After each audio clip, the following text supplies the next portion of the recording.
आइए आज हम पढ़ते हैं sexual reproduction in flowering plant, जो कि क्लास 12 यानी कि इंटरमीडिएट का बायोलॉजी का टॉपिक है और आने वाले एग्ज़ाम में बहुत ही महत्वपूर्ण है। तो सबसे पहले हम देखते हैं सेलुलर रिप्रोडक्शन, और सेलुलर रिप्रोडक्शन में हम देखते हैं स्ट्रक्चर ऑफ फ्लावर, यानी क्या देखते हैं, तो इसमें हम देखते हैं सबसे पहले स्ट्रक्चर ऑफ फ्लावर। तो यदि स्ट्रक्चर ऑफ फ्लावर में देखा जाए तो मोस्टली इसमें दो चीज़ देखा जाता है, एक मेल रिप्रोडक्टिव ऑर्गन और एक होता है फीमेल रिप्रोडक्टिव ऑर्गन। यदि मेल रिप्रोडक्टिव ऑर्गन की बात करें तो इसमें हमारा आता है सबसे पहले स्टेमन, फिर माइक्रोस्पोरेंजियम और पोलन ग्रेन। ये हमारे क्या हैं, मेल रिप्रोडक्टिव ऑर्गन। और फीमेल रिप्रोडक्टिव ऑर्गन के बारे में बात करें तो फीमेल रिप्रोडक्टिव ऑर्गन में हमारा आता है गायनीसियम, ओवेरी, स्टिग्मा एंड स्टाइल। ठीक है, तो चलिए एक एक करके हम देखते हैं। सबसे पहले हम देखते हैं कि मेल रिप्रोडक्टिव ऑर्गन के बारे में।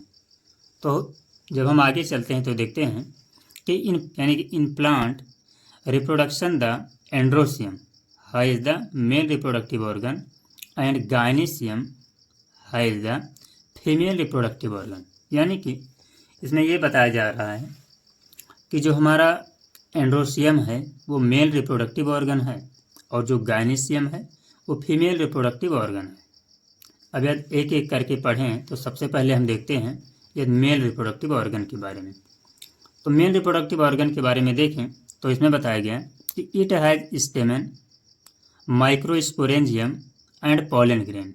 यानी कि मेल रिप्रोडक्टिव के 3 पार्ट हैं, स्टेमन, माइक्रोस्पोरेंजियम और पोलन ग्रेन। अब यदि सबसे पहले स्टेमन के बारे में हम देखें तो बताया गया है कि स्टेमन जो होता है, स्टेमन ये बताया गया कि स्टेमन has long and cylindrical stalk. यानी कि जैसे अभी हम ऊपर देख चुके हैं कि स्टेमन जो होता है वो लॉन्ग और सिलेंड्रिकल स्टाल्क का होता है, जिसे हम क्या कहते हैं, फिलामेंट कहते हैं, और जिसमें क्या लगा रहता है, एंथर। यानी कि स्टेमन में जो हमारा लॉन्ग सिलेंड्रिकल स्टाल्क होता है उसमें क्या लगा रहता है, एंथर लगा रहता है, जो कि अभी आगे हम देख चुके हैं।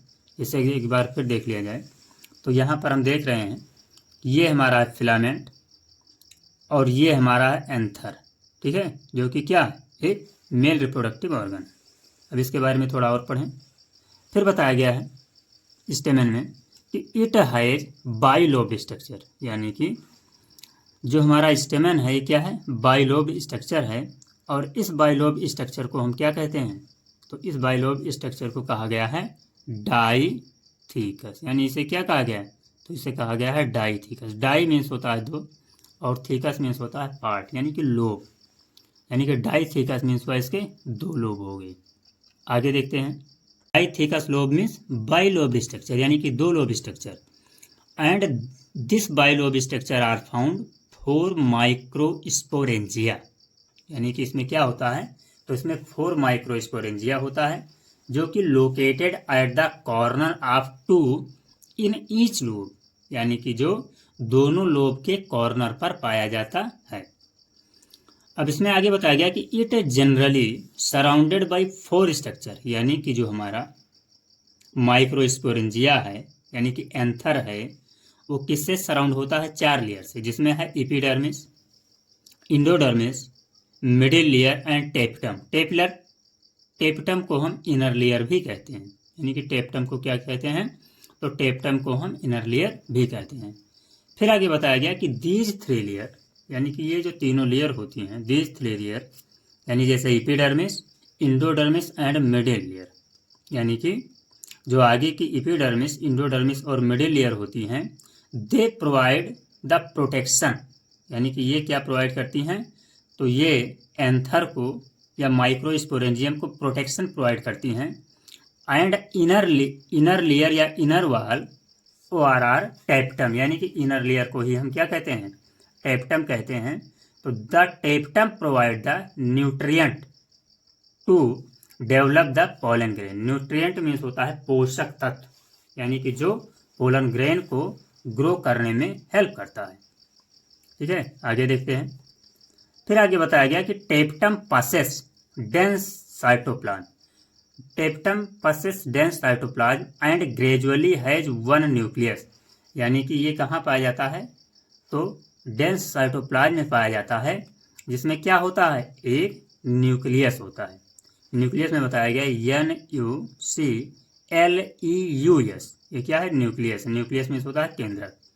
अब इसी में देखते हैं कि पोलन ग्रेन, यानी कि पोलन ग्रेन क्या है, तो इसमें बताया गया है पोलन ग्रेन में कि if you touch,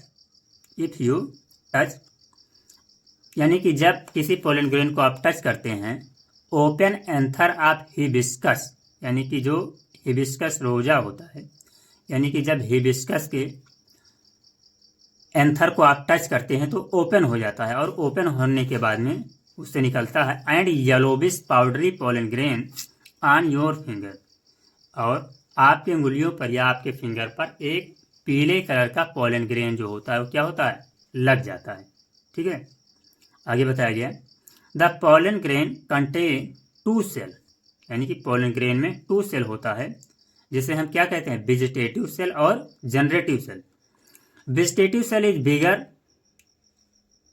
bigger than generative cell, यानी कि vegetative cell is bigger cell which is abundant food and reserve, यानी कि which is abundant food and reserve, यानी food reserve and large irregular shape nucleus, यानी कि क्या बताया गया कि जो वेजिटेटिव सेल होती है वो जनरेटिव सेल से थोड़ी बड़ी होती है, जिसमें फूड रिजर्व, यानी कि खाने के लिए प्रचुर मात्रा में पोषक तत्व होते हैं, और वो इरेगुलर शेप यानी कि जिसका कोई शेप नहीं होता है, और उसके अंदर एक न्यूक्लियस भी पाया जाता है।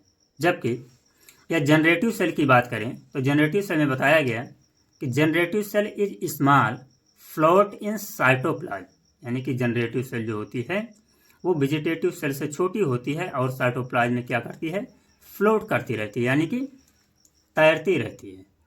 अब सेकंड देखते हैं फीमेल रिप्रोडक्टिव ऑर्गन, यानी कि जैसे कि हमने मेल रिप्रोडक्टिव ऑर्गन देखा, अब हम फीमेल रिप्रोडक्टिव ऑर्गन के बारे में देखते हैं। तो बताया गया है कि it has pistil, megasporangium and embryo cell, यानी कि फीमेल रिप्रोडक्टिव ऑर्गन में पिस्टिल, मेगास्पोरेंजियम और एम्ब्रियो सैक पाया जाता है।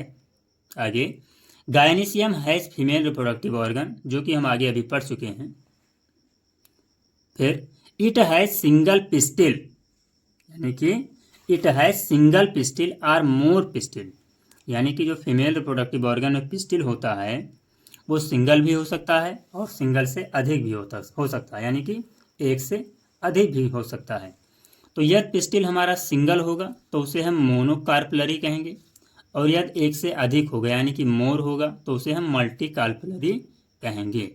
आगे बताया गया इफ दे फ्यूज, यानी कि जो पिस्टिल होता है, जो हमारा पिस्टिल है, यदि ये फ्यूज है तो उसे हम सिनकार्प कहते हैं, यानी कि if pistil are fused called syncarp and if the pistil are free, यानी कि वो एक दूसरे से फ्यूज नहीं है, तो उसे हम क्या कहेंगे, एपोकार्प। क्या कहेंगे, एपोकार्प। यानी कि यदि फ्यूज है तो वो सिनकार्प होगा, और यदि फ्री है तो वो एपोकार्प होगा। आगे बताया गया कि each pistil has 3 part, stigma, style and ovary, जो कि अभी हम देख चुके हैं कि हर पिस्टिल के कितने भाग होते हैं, तो 3 होते हैं, स्टिग्मा, स्टाइल और ओवेरी। यानी कि ओवेरी हमारा बज पार्ट होता है, स्टाइल जो है उसका इलोंगेटेड पार्ट होता है, और स्टिग्मा क्या है, जो ऊपर का बंच फॉर्म होता है वो क्या कहलाता है, स्टिग्मा कहलाता है। फिर इसमें बताया गया कि स्टिग्मा है landing platform of pollen grain, यानी कि वो जो बंच फॉर्म में होता है वो क्या होता है, वो एक पोलन ग्रेन का लैंडिंग प्लेटफॉर्म होता है, यानी कि जहाँ पर पोलन ग्रेन आकर के लैंड करता है या रुकता है, उसी को हम कहते हैं लैंडिंग प्लेटफॉर्म। स्टाइल जो होता है, बताया गया कि the style are elongated cylinder part beneath the stigma. Yes, अभी हमने देखा कि स्टाइल जो होता है वो स्टिग्मा के नीचे का इलोंगेटेड पार्ट होता है, यानी कि हम ये एक एग्जांपल ले सकते हैं कि जो फ्लास्क होता है या सुराही जो होती है, तो सुराही का जो इलोंगेटेड पार्ट होता है वो इसका है स्टाइल, सुराही का जो ओपन माउथ होता है वो होता है स्टिग्मा, और सुराही का जो नीचे का पोर्शन होता है बल्ज पोर्शन, उसे हम क्या कहते हैं, ओवेरी कहते हैं। This is the best example. तो अब इसमें आगे देखते हैं कि जो हमारा स्टाइल होता है वो क्या है, इलोंगेटेड सिलेंडर पार्ट होता है बीनीथ द स्टिग्मा, यानी कि स्टिग्मा के नीचे पाया जाता है। आगे बताया गया कि the basal bulge part of still called the ovary, जो कि अभी हमने बताया। The placenta located inside the ovary, यानी कि जो प्लेसेंटा होता है वो कहाँ पाया जाता है, तो बताया गया इनसाइड द ओवेरी, यानी कि ओवेरी के अंदर होता है। आगे बताया गया कि वन ओवेरी, यानी कि कुछ ऐसे प्लांट या ग्रेन्स होते हैं जिसमें वन ओवेरी होता है, जैसे वीट, पैडी और मैंगो, इनमें वन ओवेरी होता है। जबकि पपाया, ऑर्चिड और वाटरमेलन, इसमें एक से अधिक ओवेरी होते हैं। आगे female gametophyte or embryo sac found the 2 synergid cell and 1 egg cell, यानी कि जो फीमेल गैमेटोफाइट होता है इसमें 2 सिनर्जिड सेल पाई जाती है और एक क्या होती है, एग सेल होती है। Synergid cell has special cellular thickening at the guiding of pollen grain या pollen tube into the synergid, यानी कि बताया गया कि जो सिनर्जिड सेल होती है वो स्पेशल टाइप की थिकनिंग प्रोवाइड करती है, किसको, गाइडिंग ऑफ पोलन ग्रेन को। वहीं पर जो हमारा एग सेल होता है they are matured after 8 cell या 7 सेल स्टेज, यानी कि जैसा कि इसमें हम देख चुके हैं कि पहले 2 सेल होता है, 2 cell to 4 cell, 4 cell to 6 cell, 6 cell to 8 cell, यानी कि 8 to 7 सेल स्टेज में क्या होते हैं, ये मेच्योर हो जाते हैं। तो यहाँ पर हमारा जो रिप्रोडक्टिव ऑर्गन में मेल और फीमेल का रिप्रोडक्टिव ऑर्गन कंप्लीट होता है। अब इसमें हम देखेंगे नेक्स्ट क्लास में पॉलिनेशन, कि पॉलिनेशन कितने प्रकार के होते हैं और